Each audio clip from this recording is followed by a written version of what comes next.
আৰু লগতে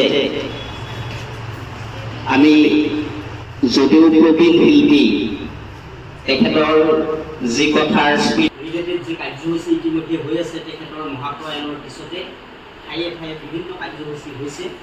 আমি ভাবিছোঁ কিবা এটা চিন থাকক আৰু এটা উন্নতকৈ যাতে বেলেগকৈ কৰিব পাৰোঁ তাৰ এটা আমি পৰিকল্পনা লৈছিলোঁ আৰু সেয়েহে এতিয়া সেইকাৰণে আমি জুবিন গাৰ্গৰ যিহেতু জুবিন গাৰ্গ বুলি ক'লে গীত আহে অকল গীত, জুবিন গাৰ্গ এজন গায়ক এনেকুৱা কথাহে আহিছিল আগতে আৰু বিশেষ বিষয় তাত অহা নাছিল।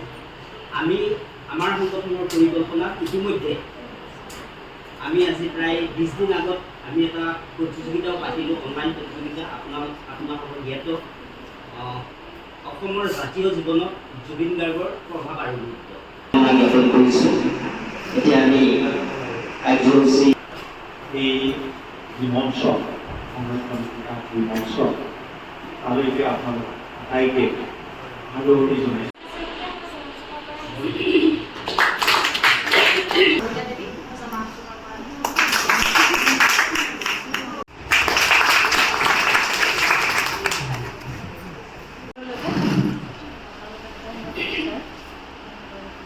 পোনপ্ৰথমে মই আমাৰ মঞ্চত পৰিচিত সাংস্কৃতিক সংৰক্ষণ আৰু বিকাশ কেন্দ্ৰৰ উদ্যোক্তা ভদ্ৰমণ্ডলী তথা বিশিষ্ট মণ্ডলী তেওঁলোকলৈ মোৰ আন্তৰিক শ্ৰদ্ধা আৰু সেৱা জনাইছোঁ।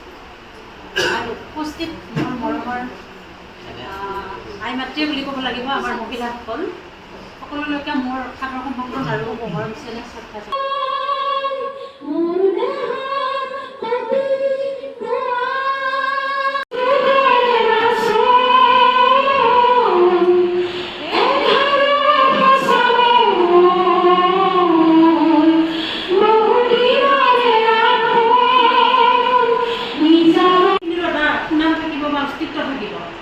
যাতে আমি অসমীয়া খাতি অসমীয়া হিচাপে এটা পৰিচয় দিব পাৰোঁ আমাৰ জুবিন, আমাৰ ভূপেন্দ্ৰ, আমাৰ জয়ন্তদাক লৈ পেলাই। গতিকে এইখিনি আপোনালোকে এইটো নামে মোৰ হাতৰে অনুৰোধ আপোনালোকৰ এটাই লৈ আপোনালোকে এইটো এই বাক্যটো এই শব্দকেইটা আৰু